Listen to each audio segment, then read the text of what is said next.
Assalamualaikum warahmatullahi wabarakatuh. Halo para mama penggemar sinetron Badai Pasti Berlalu. Setiap harinya kami akan membagikan informasi-informasi terupdate seputar sinetron Badai Pasti Berlalu yang tayang setiap hari hanya di SCTV. Namun sebelum itu kami menyarankan kepada kalian untuk menonton video kami sampai habis ya guys, agar tidak terjadi kesalahpahaman. Dan sebelum lanjut ke topik pembahasannya, bagi kalian yang baru bergabung dengan channel kami, jangan lupa untuk menekan tombol subscribe di bawah ini ya. Dan jangan lupa juga untuk nyalakan lonceng notifikasinya, agar kalian semua tak tertinggal informasi-informasi terupdate dari channel kami seputar sinetron Badai Pasti Berlalu, yang tentunya akan semakin seru dan menarik untuk kita saksikan.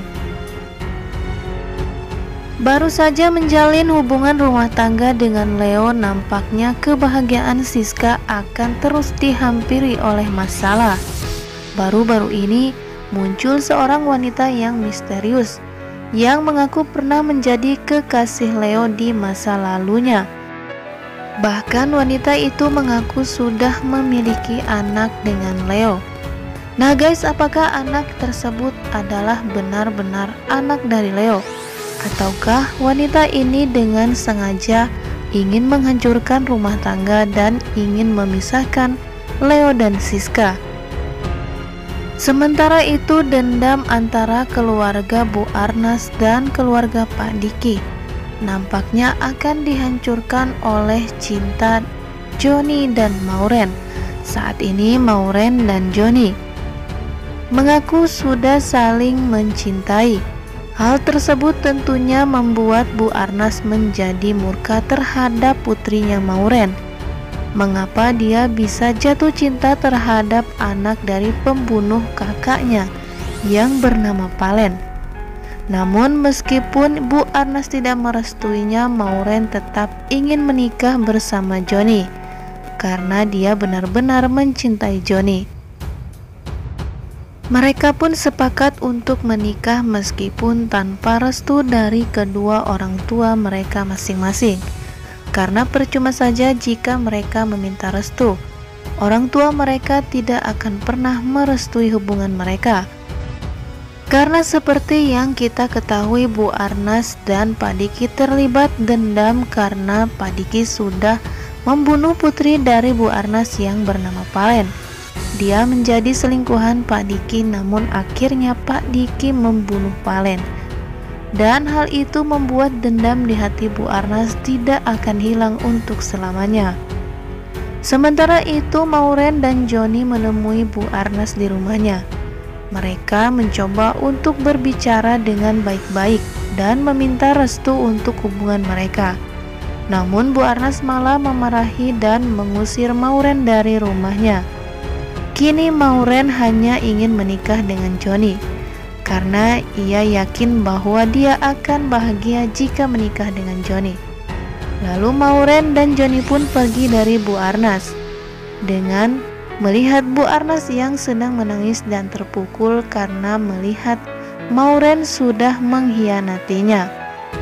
Nah guys, apakah Mauren dan Joni akan tetap menikah meskipun tanpa restu dari kedua orang tua mereka masing-masing?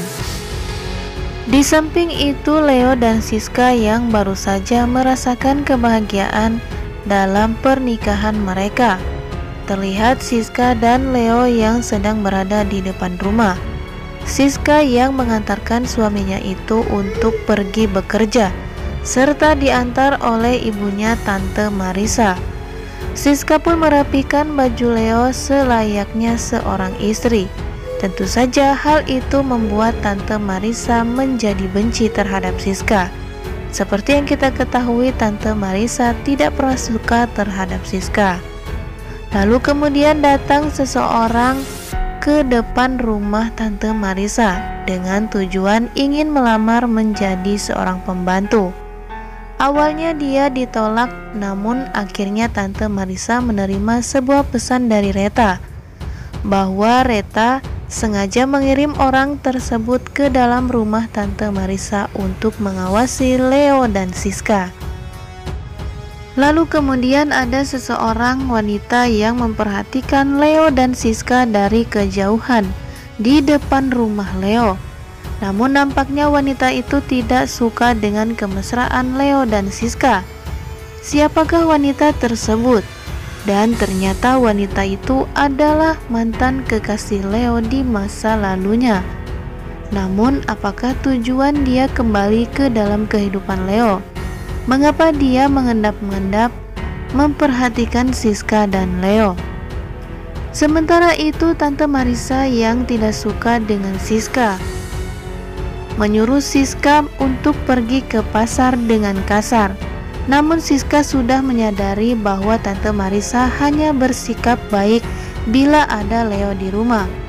Lalu kemudian Siska pun pergi ke pasar bersama seorang pembantu yang baru saja melamar di rumah mertuanya itu. Mereka pun pergi berdua ke pasar untuk membeli sayuran. Namun ketika sedang berjalan, Siska bertemu dengan seorang anak kecil. Dan tanpa diduga anak kecil tersebut adalah anak dari seorang wanita yang mengaku mantan pacar Leo di masa lalunya. Dia pun berjanji untuk mempertemukan anaknya itu dengan ayah kandungnya. Dan ternyata ayah kandung anak itu adalah Leo. Nah guys, benarkah anak itu adalah anak dari Leo? Ataukah perempuan ini dengan sengaja akan menghancurkan bahkan memisahkan Leo dan Siska? Dan Siska pun akhirnya melanjutkan perjalanannya untuk pergi ke pasar dengan menaiki sebuah bajai karena tidak angkot di sekitaran jalan itu. Siska pun menaiki sebuah bajai, namun Siska tidak mengetahui bahwa bajai tersebut sudah disabotase oleh Reta. Untungnya Nenes melihat Siska yang menaiki bajai itu sendirian. Kemudian Nenes mengikuti Siska karena dia takut terjadi sesuatu terhadap Siska. Dan benar saja, bajai tersebut mengalami kecelakaan karena memang remnya sudah diputuskan oleh Reta dan orang bayarannya. Namun untung saja Siska tidak mengalami cedera yang cukup serius. Nah guys, mungkin cukup sampai di sini saya memberikan informasi dari sinetron Badai Pasti Berlalu yang akan tayang 28 Juni 2021. Tentunya akan semakin seru dan menarik lagi ya. Untuk selengkapnya jangan lupa untuk saksikan sinetron kesayangan kita ini yang tayang setiap harinya hanya di SCTV. Terima kasih. Wassalamualaikum warahmatullahi wabarakatuh.